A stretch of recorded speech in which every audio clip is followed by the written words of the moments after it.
জওয়ান বয়সেও ঈমান শেখা উচিত। স্কুল কলেজ ইউনিভার্সিটির ছেলেদেরও শেখা উচিত। কোনো পড়ালেখা করে না, তারও আখিরাত জানা উচিত। আমরা মনে করছি যে যেমনে আসি, যার যেমনে রাত কাটে দিন কাটে, কোন রকমে রাত কাটন দিন কাটন, যার মনে যা চায়, খামখেয়ালির এক জিন্দিগি আমরা নিজেদের জন্য বানিয়ে নিয়েছি।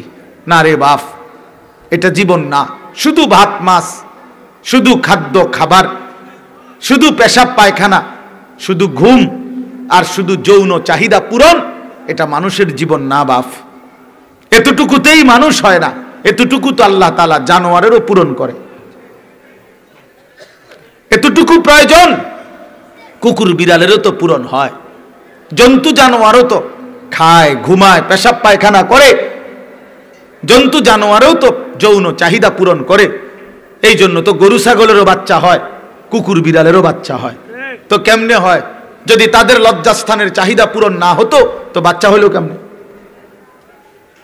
তাহলে জীবন মানে তো শুধু ভাত তরকারি না, জিন্দিগি মানে তো ভাত তরকারি না। জীবন মানে মনের চাহিদা পূরণ না রে বাপ। তোমরা অনেক ছেলে মনে করছো এটাই। পেটে ভোক লাগলে তোমরা খানা খাচ্ছ, আর শাহওয়াত লাগলে, মনের চাহিদা তৈরি হইলে নারী ছবি, উলঙ্গ দৃশ্য, জিনা ব্যভিচার দেখছ, খালাস, দুই চাহিদা পূরণ করছ। এক পেটের চাহিদা, এক লজ্জাস্থানের চাহিদা। এরই নাম জীবন, এরই নাম জিন্দিগি, এরই নাম কতক্ষণ পরিশ্রম করে কিছু কামাই করে, তো এইটুকু কামাই দিয়া পেটের চাহিদা পূরণ করে, আর বাকি টাইম এই নারী ছবি, নাটক, সিনেমা, অশ্লীলতা, বেহায়াপনা, অসভ্যতা, নোংরামি, নাচ গান, বেহায়া, বেপর্দা, আহা, মানে লজ্জাস্থানের চাহিদা পূরণ করে। এই দুই শাহওয়াত, এক পেটের ক্ষুধা, এক যৌবনের ক্ষুধা, এরই নাম জীবন, এরই নাম মুসলমান। এতটুকুই মুমিন, এতটুকুর জন্যই আল্লাহ বানাইছেন। বলেন বাপ, একজনই বুঝেন, সবাই একসাথে বুঝবে না। এত বাচ্চা কাচ্চা, এত জনের ফিকির একসাথে করলে হবে না। এই জন্য আমি বললাম যে আপনি চুপ করেন, দেখেন এরপরে যে কাবজাব করে করুক। সবাইরে গুছাইয়া পারতেন না, একেবারে সব 100 ঠান্ডা কইরা তারপরে ওয়াজ করবেন, ওই তো নাই। এই কাবজাব করলে বুঝাইতে বুঝাইতে সময় যাবে গা। তার চাইতে বলতে থাকি, যে কয়জন আল্লাহর বান্দা শুনলেন, আলহামদুলিল্লাহ, আলহামদুলিল্লাহ। এই জন্য আমি আপনাদের কাছে অনুরোধ করলাম, বাবাদের কাছে, ভাইদের কাছে, ছেলেরা তোমাদের কাছে, জিন্দিগি বুঝা উচিত। শুধু দুনিয়া অভিশপ্ত, শুধু দুনিয়া অভিশপ্ত, শুধু দুনিয়া বুঝলেন, আল্লাহ বলছে এটা কাফেরের জীবন। কোরআন শরীফে আছে, মা হিয়া ইল্লা হায়াতুনা দুনিয়া। কোরআনের আয়াত, আল্লাহ বলে কাফেরদের বক্তব্য হলো জীবন মানে কেবলই দুনিয়াটা। খোদার কসম, এটা কোরআন শরীফের আয়াত। আল্লাহ বলছে এটা কাফেরের কথা, বেঈমানের কথা। শুধু দুনিয়া, খাইয়া পয়রা ভালো আছে, এটা বেঈমানের কথা। খাইয়া পয়রা মুমিন ভালো থাকবে না, মুমিন ইমানে আমলে ভালো আছি এটা বলবে। নামাজ রোজায় ভালো আছি, আল্লাহকে ডাইকা ভালো আছি, বউ বাচ্চা নিয়ে নামাজ পড়ে ভালো আছি, ভালো থাকলে এভাবে ভালো থাকে। ভাত তরকারি খাইয়া তো বেঈমানও ভালো আছে বেটা, কাফেরও তো এর চাইতে ভালো আছে। দুনিয়া তো বেঈমানের চাইতে বেশি ভোগ করে, এর চাইতে বেশি ভোগ করে। এই বাংলাদেশের সবগুলো ধনী, সবগুলো বাংলাদেশের বড় লোক পয়সাওয়ালা একসাথ করিলে বেটা ইউরোপ আমেরিকার একজনের ধনীর অর্ধেক না, এক কোনাও হইতো না বেটা, কোনাও হইবে না। তো কি সেতে কথা বলেন না কেন? তো কি হয়েছে? কি এতে কি হয়েছে? বাংলাদেশের এই সমস্ত বাড়ি 4 তলা 5 তলা 6 তলা এগুলা বিল্ডিং, ইউরোপ আমেরিকা এগুলো বিল্ডিং ধরে কেউ, এটি তো গরুর ঘর না, এটা তো মূর্খের ঘরও ধরে না হেরা। এই সমস্ত প্রাইভেট কারে ইউরোপ আমেরিকাতে, এই প্রাইভেট কারে ছাগল টানে। কথা বোঝেন নাই আমার? তো এটা কোনো ছাগল টানে, বাস্তব ছাগল টানে। জাপানে অত্যাধুনিক প্রাইভেট কার দিয়ে ছাগল টানে। তাইলে আমি বুঝাইতে চাইলাম দুনিয়া তো তেমন কিছুই না বাপ। যদি কিছুই হতো, দুনিয়ায় যদি মূল আকাঙ্ক্ষা প্রিয় বস্তু হতো, তো আল্লাহ বেঈমানকে দিত না, ইমানদারকেই দিত। কিন্তু আল্লাহ তাআলা যেহেতু নাফরমানদেরকে দিয়ে দিছে, এটা বুঝাই যায় মুমিনের প্রিয় বস্তু আখিরাত, মুমিনের প্রিয় বস্তু জান্নাত। মুমিন সফল হবে সেদিন হাসরের ময়দানে ডান হাতে আমলনামা পাবে যেদিন, ইনশাআল্লাহ। হ্যাঁ, সেদিনই মুমিনের সফলতা। ফাআম্মা মান উতিয়া কিতাবাহু বিয়ামিনিহি, রব্বুল আলামিন বলেন হাসরের ময়দানে যার হাতে ডান হাতে আমলনামা দেয়া হবে, ফায়াকুলু হা উমকরাউ কিতাবিয়া, ওই ইমানদার নেককার নিজের পরিচিত মানুষগুলোকে চিৎকার করে দেখিয়ে বলবে, দেখো দেখো, হা উমকরাউ কিতাবিয়া, এই যে দেখো আনিসুর রহমান আশরাফি, এই যে দেখো পোস্টার, এখানে নাম। ঠিক এমন দেখিয়ে বলবে, এই যে দেখো আমার নাম জান্নাতীদের তালিকায় উঠে গেছে। ইকরাউ কিতাবিয়া, হাসরবাসী আমার আমলনামা পড়ে দেখো, আমার নাম দেখো। পরিচিত জন, মনে রাখবেন এটা মজার কথা, যে প্রত্যেককে কিয়ামতের দিন পরিচিত জনদের সাথে উঠাবে। আমগরে কোনো সিনের মানুষের লগে উঠাইতো না, কিন্তু আমি আর চিনি হ্যাঁ উঠেবো, কিন্তু আমার উঠেবো হাজির সাহেবের লগে। আল্লাহ কবুল, আল্লাহ কবুল করেন, আল্লাহ কবুল করেন।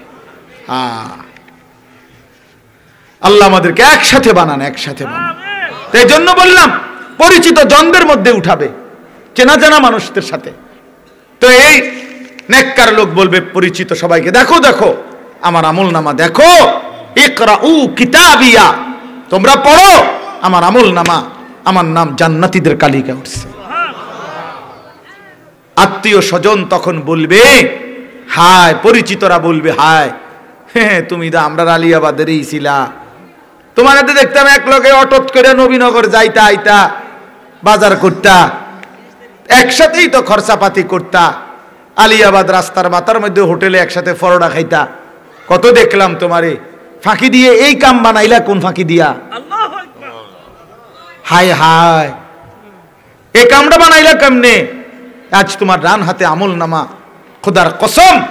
ইমানদার তখন বলবে ইন্নী জানান্তু আন্নী মুলাকিন হিসাবিয়া, এই বাবা বন্ধু, তুমি যদিও দেখছো আমারে একই অটোতে, একই সিএনজিতে, একই বাজারে, একই হোটেলে, আমি তোমাদের সাথেই চলছি ফিরছি, খাইছি ঘুমাইছি, কিন্তু আমি কলিজা দিয়া বিশ্বাস রাখতাম এই হাসরের ময়দান হবে। এজন্য আমি বাজারও করছি, নামাজও পড়ছি, ব্যবসাও করছি, হালালও কামাই করছি, আখিরাত মনে রাখছি, এজন্য ডান হাতে আমলনামা পেয়ে গেছি। ইন্নী জানান্তু আন্নী মুলাকিন হিসাবিয়া। রব্বুল আলামিন বলবেন কুলু ওয়াশরাবু হানিআম বিমা আসলাফতুম ফিল আইয়ামিল খালিয়া। রব্বুল আলামিন বলবে বান্দা আমার জান্নাতি, সারা জিন্দেগি পিছনের দুনিয়াতে যতগুলো নেক আমল করেছো, সবগুলো নেক আমলের বিনিময়ে আজকে আমি রব্বুল আলামিনের জান্নাতে আরামসে নিশ্চিন্তে খুশি খুশি চিত্তে খাও, পান করো, উপভোগ করো। যদি বলি মাওলা কতক্ষণ খাওয়াবেন, দিবেন কতক্ষণ, রব্বুল আলামিন বলবেন লাহুম মা ইয়াশাউনা ফিহা ওয়া লাদাইনা মাজিদ। আল্লাহ বলেন বান্দা জান্নাতে তুমি চাইবা যতক্ষণ, আমি রব্বুল আলামিন দেব ততক্ষণ। না বন্ধু, শেষ হয় নাই। আল্লাহ বলে বান্দা চাইতে চাইতে তোমার চাওয়া শেষ হবে যখন, আমি আল্লাহ নিজের থেকে দেব আরো কোটি কোটি গুণ।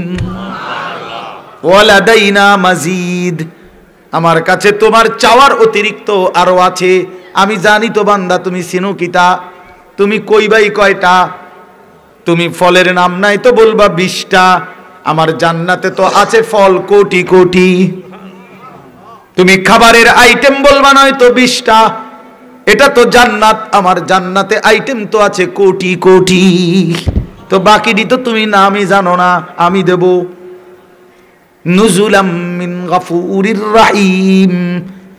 আল্লাহ তাআলা বলেন আমি রব্বুল আলামিন নিজে আমার বান্দাকে মেহমানদারি করব। আল্লাহ বলেন বান্দা আমি বলছি আমি করব মেহমানদারি।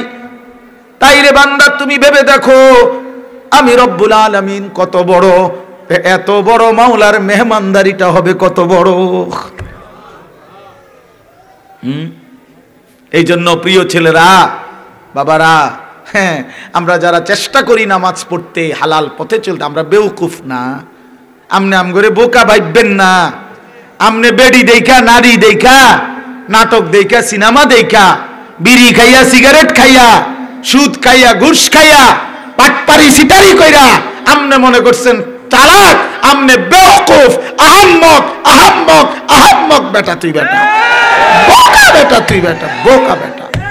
চালাক তো ইমানদার, চালাক তো সেজদাওয়ালা, চালাক তো হালাল উপার্জনকারী, চালাক সে আল্লাহর গোলামি করেছে। বাকিগুলো বেওকুফ বেটা, আহাম্মক বেটা, আহাম্মক। লা ইয়াকিলুন, লা ইয়াফকাহুন, লা ইয়ালামুন। কোরআন শরীফ আল্লাহ বলেছেন নাফরমান কিচ্ছু বুঝে না, নাফরমান কিচ্ছু জানে না, নাফরমানের কোনো আকলে না, এটা ব্যাককল, বেফতার। এটা ফেলাস্টিক বেটা, পাগল কোথাকার। সারা দিনে একটা সেজদা দেয় না, তুই মানুষ কিসের বেটা, কিসের মানুষ বেটা? রাস্তার জানোয়ার দেখো না, রাস্তার কুকুর বিড়াল দেখো না, ওই জানোয়ারকে দেখলেই তো বুঝতে পারো যে ওই জানোয়ার সেজদা দেয় না। তুমি মানুষরূপী জানোয়ারও সেজদা দেয় না, তো তোমার মিল হইলে তো জানোয়ারের লগে মিল হয়, মানুষের সাথে মিল কিসের আবার? মানুষ তো সেজদা দেয়, মুমিন তো মসজিদে সেজদা দেয়, মুমিন তো আল্লাহর গোলামি করে, তো জানোয়ার আবার বুদ্ধিমান হয় কেমনে? হাইওয়ান আবার বুদ্ধিমান হয় কেমনে? চতুষ্পদ জন্তু আবার বুদ্ধিমান হয় কিভাবে বেটা? এই জন্য বাত মাছ পেশাব পায়খানা এটারই জীবন মনে করো না বাপ। ছেলেদেরকে বললাম, প্রিয় বন্ধু, নষ্ট হইও না, নষ্ট হইও না, নষ্ট